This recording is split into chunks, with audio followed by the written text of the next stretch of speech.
Bismillah, alhamdulillah, wassalatu wassalamu ala rasulillah. Adúpẹ́ fún Ọlọ́run. Iṣẹ́ wa ti bẹ̀rẹ̀ padà ní ìkànnì yìí fún àwọn tí wọ́n ti fọ́lù wa kí ẹ lè máa share fún àǹfààní àwọn ẹlòmíì. Ọlọ́run á ràn nìkan kan wa lọ́wọ́.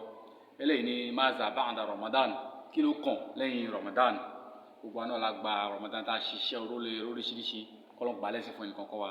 Ọlọ́run ṣe eléyìí ní àṣemọ̀ fún wa. Ṣùgbọ́n tí Ramadan bá lọ, kí ló tún kàn lẹ́yìn ìgbà tí Ramadan bá lọ?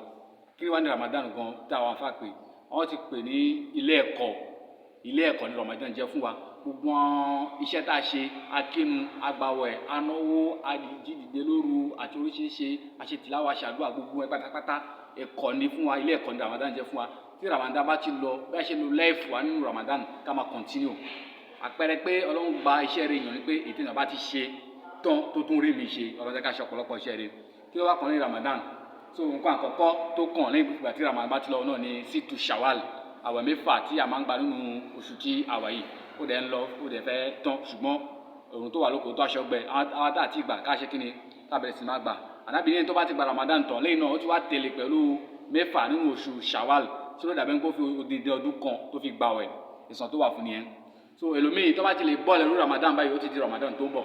So oríṣiríṣi àwọn èlò wà tí ó ṣe pé a ní láti máa gbà. Ànábì ní àwẹ̀ tí ó jẹ́ gàgà fún ọmọ èèyàn, ó jẹ́ ìdáàbòbò fún ọmọ èèyàn. So kì í ṣe Ramadan nìkan la máa gbà, àwẹ̀ pẹ́ta máa gbà tí ì ṣe Ramadan nìkan. Nínú ẹ̀ ní situ Shawwal mẹ́fà tí a máa ń gbà nínú Shawwal tí ẹ̀san ẹ̀ dàbí tó gba odidi ọdún kan.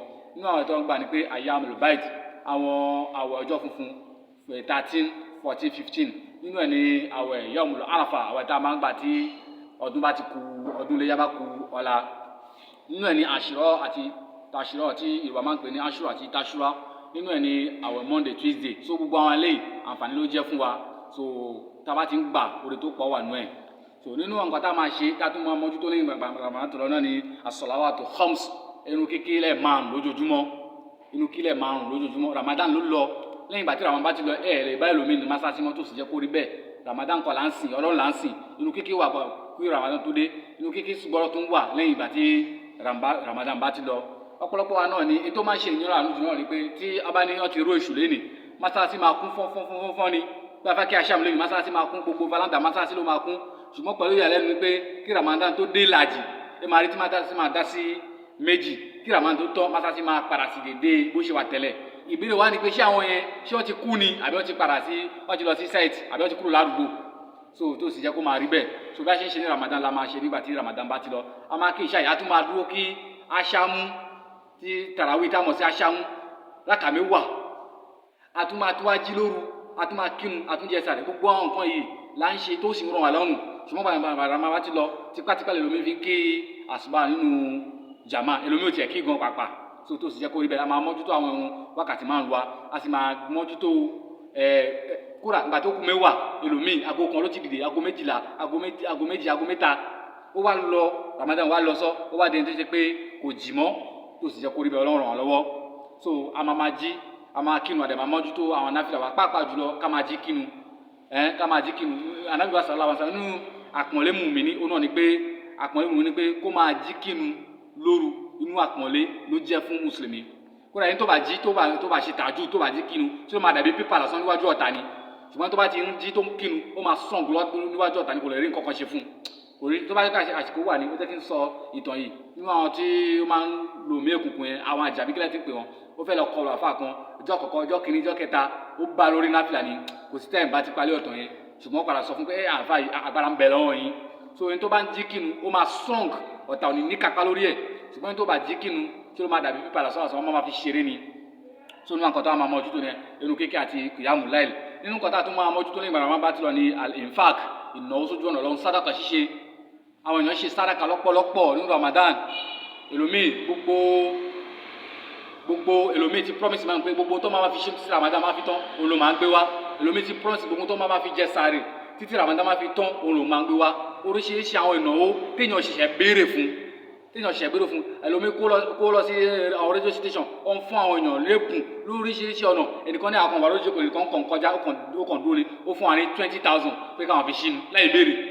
Ènìyàn wá sọ pé Christian òun òpin bẹ́ẹ̀ wọ́n ní rárá ó gbọ́dọ̀ máa pin ó ṣojú ẹ̀ kódà ó fún wọn ní 3,000 nù 3,000 yẹn. Iṣẹ́ rẹ̀ máa ń mú àwọn èèyàn ṣe ìnáwó sójú ọ̀nà Ọlọ́run kúrò ànábì wa sàrà àwọn tó fún wa níbẹ̀rẹ̀ pé ní tó bá ti náwó tó ń ṣe sàrà ní kọ̀kọ̀ ó máa ń pa ìbínú Ọlọ́run rẹ́ ó dẹ̀ máa làyàn kúrò ní ikú burúkú kí là ń pè ní ikú tó máa pàdé táwọn èèyàn máa ṣe mọ́ abiyamọ o ikú burúkú ni Ọlọ́run máa yẹ kó ṣẹlẹ̀ sí wa so ní tó bá ti ń ṣe sàrà ní gbogbo ìgbà ní kọ̀rọ̀ àkúrà àti ní gbangba gan ó máa pa ìbínú Ọlọ́run rẹ́ ó máa ṣe kíni ó tún máa làyàn kúrò níbi ikú burúkú sàrà ò ṣe kíni o kúrò ẹni tó ṣe mùsùlùmí gan ẹlẹ́bọ gan wọ́n ní ìgbàgbọ́ sí pé kéèyàn ṣe máa ṣe sàrà ẹ máa ṣe dáadáa ẹ ṣe sàrà ẹnáwó yìí ẹná kára àwọn ìfihàn gbogbo àmì tó jẹ́ kẹ́ ẹ̀ná sí má jẹ́ kó jẹ́ nínú Ramadan nìkan àwọn èèyàn náwó ọlọ́sí orójé sí tán wọ́n ti gba ìgbà wọ́n lóríṣiríṣi ọ fún àwọn èèyàn ní nǹkan láì ṣe pé wọ́n ṣe béèrè fún Ramadan tí wàá lọ́tọ́ ní gbogbo ẹ̀ tí wàá fẹ́ dúró wá ẹ̀mí náà kí orí bẹ́ẹ̀ máa ṣe sàrà Ànábì sallallahu alaihi wasallam ó gbà wá níyànjú sàrà ẹni tó bá ní kápá láti ṣe kíni láti ṣe zaka ó ní béèyàn ṣe ń ṣe tí wọn bá ti ní kápá ẹ̀ tí iṣẹ́ èèyàn ò bá ti wọ́ kéèyàn yọ zaka sàrà àǹfààní sàrà sí wa àǹfààní sàrà ṣe kíni Ànábì ní ẹná sójú wa ẹnáwó sójú ọ̀nà lọ́n kódà kó jẹ́ ìlàjì dàbínù ó fi dáàbò bọ̀ra yín kúrò níbi inú iná nínú àwọn nǹkan tí a tún máa ṣe lẹ́yìn Ramadan ni bákan náà nǹkan tí a tún máa ṣe lẹ́yìn Ramadan ni pé òun náà ni àdáwà nínú Ramadan arẹ́dì láti gbọ́rọ̀ àwọn onísọ̀rọ̀sọ̀rọ̀ náà ti pọ̀ jù tẹ̀fsir lọ lóríṣiríṣi ní ọ̀pọ̀lọpọ̀ àwọn mọ́sálásí tẹ́ bá ti jí báyìí tẹ́ bá ti jí kódà kẹ́ ẹ̀ jí láago 4 tẹ́ bá tọ̀rọ̀ àjọ báyìí wáàzí ni àwọn èèyàn lọ́nà náwó fún àwọn èèyàn ń pẹ́ àwọn fáwọn ṣe wáàzí àwọn mọ́sálásí wọn ṣe àwọn tẹ̀fsir dáwà ń lọ àwọn èèyàn rẹ́dì láti gbọ́ àwọn èèyàn rẹ́dì láti sọ Ramadan tí wọ́n ti gbogbo ẹ̀ wá dúró wà lẹ́ẹ̀kan náà kò lè jẹ́ kó rí bẹ́ẹ̀ ẹ máa continue kí èmi wa yìí ó ní ìdíkejì wà gbọ́dọ̀ ẹsẹ̀ mùsùlùmí ti ń mì gan nísìn mùsùlùmí ò dúró kò dúró ṣinṣin mọ́ lásìkò tá a wà yìí ó ń mì ṣùgbọ́n kan tó lè mú àdúró padà náà ni pé kéèyàn máa gbọ́rọ̀ lọ́wọ́ ní gbogbo gbà ẹ má jẹ́ kó jẹ́ inú Ramadan nìkan gbogbo wa tó ti ṣiṣẹ́ yẹn lọ́wọ́ àrùn lọ́wọ́ ẹ tún kọ̀ntínú inú àwọn mọ́sálásí yín kì í ṣe jọ́júmọ́ nìkan ẹ máa ṣe báyìí ẹ máa ṣe dáwà ẹ pé àwọn èèyàn sórí dáadáa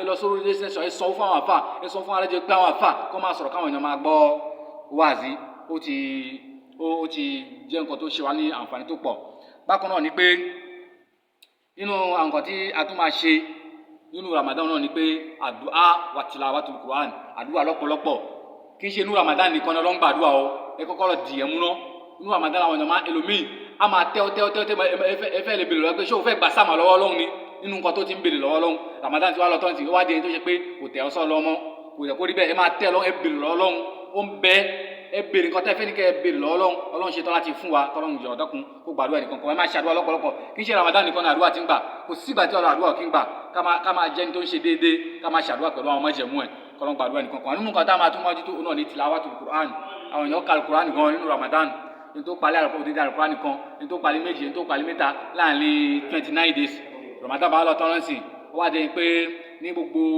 kìnní báyìí èlòmí ò lè ka kódà kó gbé Qur'an tán báyìí pé kí ni tán kó gbé Qur'an báyìí kó wá ka kó tẹ̀ jáyà kan àyà méjì èlòmí ò lè ṣe mọ́ kò jẹ́ kí Ramadan nìkan máa ṣe tìláwà so gbogbo àwọn kan ní ó jẹ́ ká mójútó kọ́lọ́ ṣe nírọ̀rùn fún wa so a nífẹ̀ẹ́ kí fídíò ẹ̀ gùn so ká stop ẹ̀ bẹ́ẹ̀ tó bá ti dìgbà mí a máa stop èyí tí ẹ̀ ti fọ̀rọ̀ wa ẹ fọ́lò ẹ máa lẹ́ẹ̀kì ọ̀rọ̀ wa ẹ máa ṣí ẹ̀kẹ́ ẹ máa kọ́mọ̀tì lórí ọlọ́run nìkan kan lọ́wọ́ àdúrà sí máa gbà wassalamu alaikum warahmatullahi.